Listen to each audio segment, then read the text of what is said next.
समय है गर्मियों का और जगह है रेगिस्तान के बीचों बीच और इस रेगिस्तान के बीचों बीच श्री कृष्ण और नारद जी चल रहे हैं। श्री कृष्ण थोड़ा तेज चल रहे हैं, नारद जी थोड़ा धीरे चल रहे हैं और नारद जी इस बीच में श्री कृष्ण से एक सवाल पूछते हैं कि प्रभु आप मेरे को इस माया के बारे में बता दो। माया इल्यूजन जिसको हम बोलते हैं, तो ये क्या है? ये जो संसार मेरे को दिखता है वो सही है, गलत है, इसको मैं क्या समझूं? श्री कृष्ण मुस्कुराते हैं थोड़ा-सा और उनको कहते हैं बिना किसी जवाब को दिए हुए कि नारद एक काम करो, मेरा गला बहुत ज़्यादा सूख रहा है इस रेगिस्तान की भीषण गर्मी में, तो आप मेरे लिए थोड़ा-सा पानी लेके आओ कहीं से भी, ठीक है? उसके बाद मैं आपके इस सवाल का जवाब ज़रूर दूँगा। और नारद जी इस पानी लेने के लिए जाते हैं और पानी जब वो लेने जाते हैं तो वहाँ पे उनको एक कुआँ दिखता है, कुएँ के पास एक लेडी दिखती है जो उस पानी को भर रही है और वो लेडी से अनुरोध करते हैं कि आप मेरे को प्लीज़ ये पानी पिला दो। जब वो लेडी पानी पिलाती है, तो उसको पानी पीते-पीते जब नारद जी की प्यास बुझ जाती है, तो वो लेडी को देखते हैं और लेडी से उनको प्रेम हो जाता है, प्यार हो जाता है। और देखते-देखते जब उनको प्यार हो जाता है, तो वो लेडी को प्रपोज़ करते हैं कि मैं तुमसे शादी करना चाहता हूँ। और जब वो प्रपोज़ करते हैं, तो लेडी भी मोहित हो जाती है नारद जी के ऊपर, क्योंकि नारद जी का व्यक्तित्व ही ऐसा था।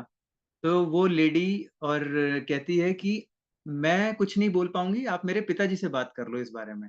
नारद जी कहते हैं कि ठीक है, मैं तुम्हारे पिताजी से बात करूँगा।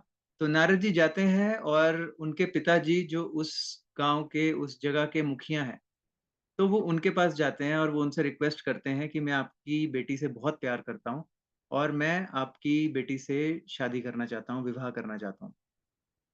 मुखिया नारद जी को देखते हैं, मुखिया को नारद जी अच्छे लगते हैं और मुखिया कहता है कि ठीक है, मैं अपनी बेटी का आपसे विवाह करूँगा, आप इसी परिवार में हमारे साथ रह जाओ क्योंकि मैं मुखिया हूँ, हमारा घर बहुत बड़ा है, मेरा परिवार बहुत बड़ा है, मेरी प्रॉपर्टी और वो सारी की सारी चीज़ों के लिए मेरी एक ही बेटी है और उसको सँभालने के लिए भी कोई चाहिए, तो आप प्लीज़ इसको सँभाल लो। नारद जी विवाह कर लेते हैं। जब उनका विवाह हो जाता है तो बहुत अच्छी तरह से विवाह होता है और नारद जी सारी की सारी रिस्पॉन्सिबिलिटीज़ को बहुत अच्छे तरीके से सँभाल लेते हैं। और जब नारद जी उसको सँभाल लेते हैं तो धीरे-धीरे मुखिया की डेथ हो जाती है। मुखिया की डेथ होने के बाद नारद जी उस कारोबार को और ज़्यादा फैलाते हैं और सब लोग उन्हें बहुत चाहने लग पड़ते हैं, बहुत वैल्यू ऐड करते हैं, सबको बहुत प्यार से रखते हैं और धीरे-धीरे समय बीतता रहता है। 5-6 साल हो जाते हैं, 10 साल हो जाते हैं और नारद जी के 2 बच्चे भी हो जाते हैं। अब नारद जी का एक बहुत अच्छा परिवार है, बहुत बड़ा कारोबार है और वो पूरी तरह इस कारोबार को सँभालने लगते हैं। ज़िंदगी बहुत अच्छी चल रही है, 2 बच्चे हैं जो उनको बहुत प्यार करते हैं, एक बीवी है जो उनको बहुत ज़्यादा प्यार करती है और सब कुछ बहुत अच्छे तरीके से चल रहा है। और जब ये सब कुछ बहुत अच्छे तरीके से चल रहा है, तो एक दिन वहाँ पे आ जाती है एक बाढ़। जब बाढ़ आ जाती है तो नारद जी अपने पूरे के पूरे परिवार को लेके और अपने घर को छोड़ते हैं और धीरे-धीरे एक कश्ती उनको मिलती है और कश्ती को लेके वो जाने लगते हैं। जब वो कश्ती को लेके जाने लगते हैं तो धीरे-धीरे वो बाढ़ का पानी इतना तेज़ होता है कि वो कश्ती भी डूब जाती है। और जब वो बोट या कश्ती डूब जाती है तो नारद जी का सारा परिवार डूब जाता है। अब नारद जी के सामने कोई विकल्प नहीं रहता। एक तरफ उनकी बीवी डूब रही है, एक तरफ दोनों बच्चे डूब रहे हैं। अब इनमें से वो बचाएँ किसको? और इस बीच में नारद जी बहुत दुखी होते हैं, बहुत परेशान होते हैं और बोलते हैं कि हे प्रभु मेरी मदद करो आप, मुझे समझ नहीं लग रहा कि मैं अब क्या करूँ? मेरे को कुछ समझ नहीं लग रहा, मेरे मैं अपने बीवी को बचाऊँ या बच्चों को बचाऊँ या खुद को बचाऊँ, मुझे कुछ नहीं समझ लग रहा। इतना अच्छा सब कुछ चल रहा था, एकदम से बाढ़ आ गई और अब मैं क्या करूँ? सब कुछ खत्म हो रहा है और इतने में कृष्ण जी नारद जी को हिलाते हैं और वो कहते हैं कि मैं आधे घंटे से तेरा वेट कर रहा हूँ, तू मेरे लिए पानी नहीं लेके आया और मैं कब से वेट कर रहा हूँ। और नारद जी को ये बात समझ ही नहीं लगती। तो वो कहते हैं कि 18 साल हो गए, 18 साल हो गए प्रभु मेरे को कहीं रहते हुए और मैं तो आपसे प्रार्थना कर रहा था कि मेरे बीवी और बच्चे डूब गए और मैं अब क्या करूँ मुझे समझ नहीं लग रहा, आप मुझे बचा लो किसी भी तरीके से। तो कृष्ण जी मुस्कुराते हुए यही बोलते हैं उनको कि नारद ये ही है माया। अब माया, इल्यूज़न इसको सिमुलेशन, हाइपोथेसिस बोल लो, गॉड्स प्ले बोल लो, शिव की लीला बोल लो या कृष्ण की लीला बोल लो या आप कुछ भी बोल लो। बट ये माया है क्या? ये इल्यूज़न है क्या? क्या ये जो वर्ल्ड है जो मेरे को लगता है सही, अगर इसको मैं स्पिरिचुअली ना देखते हुए, ना जाते हुए, क्योंकि ये एक बहुत, बहुत गहरा विषय है। अगर इस विषय को हम स्पिरिचुअली और वैसे ना देखें और अपनी आम ज़िंदगी में हम इसको कैसे ले सकते हैं, कैसे सिंपल तरीके से समझ लेते हैं, तो माया मैं सिर्फ़ इस चीज़ को बोल सकता हूँ कि जो भी चीज़ बदल रही है, वो इल्यूज़न है, वो माया है। हम किसी भी चीज़ को ऐसे समझ सकते हैं कि एक तो 2 क्राइटेरिया इसके समझ लेते हैं। पहली चीज़, जिसकी तरफ मैं इशारा करके ये बोल सकता हूँ कि हाँ, ये है, ये मेरा मन है, ये मेरे थॉट्स हैं, ये मेरा इमोशंस हैं। ये जिसकी तरफ मैं ऑब्जेक्ट की तरह एक फिंगर पॉइंट करके बोल सकता हूँ कि ये वॉल, ये कार, ये घर, ये थॉट्स, ये फीलिंग्स, ये सेंसेशंस, ये माइंड, ये बुद्धि, ये ईगो, अहंकार, ये सब कुछ, ये शरीर, ये सेंसेस, ये सब कुछ माया का ही हिस्सा है। और दूसरा क्राइटेरिया है कि जो भी बदल जाए, अब ये सारी की सारी चीज़ें देखोगे तो वो सब बदलाव में है। सब कुछ बदलता रहेगा, कुछ भी स्थायी नहीं है। उसको आप रोक तो सकते ही नहीं हो।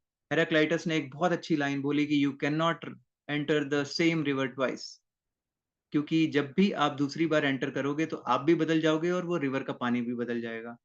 तो you can not enter twice the same river, ऐसा हेराक्लाइटस ने बोला और बुद्ध भी बहुत ज़्यादा इस चीज़ के साथ एग्री करते थे। अब इसको अगर हम अपनी प्रैक्टिकल लाइफ में देखें तो हम इल्यूज़न को कैसे समझें? इल्यूज़न को हम अप्लाई भी कर सकते हैं और समझ भी सकते हैं कि जो मैं सोच रहा हूँ वो भी जा रहा है, वो भी बदल जाएगा, तो वो भी माया का ही हिस्सा है। जो ये मेरे इमोशंस हैं, वो भी माया का ही हिस्सा है। ये मेरा जो गुस्सा मेरे को दिखाई दे रहा है और ये भी कुछ टाइम में बदल जाएगा। ये मैं कहीं गया हूँ और मुझे बड़ी अच्छी फीलिंग आ रही है और मैं बहुत अच्छी सेंसेशंस आ रही हैं मेरी पूरी की पूरी बॉडी में। I am so very happy now, ये भी बदल जाएगा। और अगर मैं एक ग्रीफ में हूँ, फ़ियर में हूँ, डर में हूँ, तो वो भी बदल जाएगा। ये जो चीज़ से मेरे को डर लग रहा है, ये जो चीज़ से लगाव हो रहा है मेरे को, वो भी बदल जाएगा। कुछ भी, जो भी मैटर में है, वो सारा कुछ बदल जाएगा। हाँ, एक चीज़ है, जितना इसके लिए बहुत इम्पोर्टेंट होता है कि जितना आप अपने आप से कनेक्ट करते रहोगे, जितना आप अंदर जाते रहोगे, तो एक चीज़ है, जो मैंने अपनी पहली वीडियो में भी राजा जनक की स्टोरी के थ्रू बताया था, कि जो आपका बचपन भी देख रहा है, जवानी भी देख रही है, बुढ़ापे भी देख रही है और मरते हुए भी देखेगी और साथ चली जाएगी, द कॉन्शसनेस। उसको फ़िलॉसफ़ी में ऐसा बोल देते हैं कि हाँ, वो अ, एक रुकता है, मतलब वो स्थायी है, जिसको हम परमानेंट बोल सकते हैं। बट बाकी सब कुछ तो जो भी हमें दिखाई दे रहा है, ये सेंसेस, मन, बुद्धि, अहंकार, चित्त, ये सारा कुछ और जो भी हमें फिज़िकल वर्ल्ड में दिखाई देता है, मटेरियल वर्ल्ड में दिखाई देता है, वो सब कुछ माया ही है, इल्यूज़न ही है।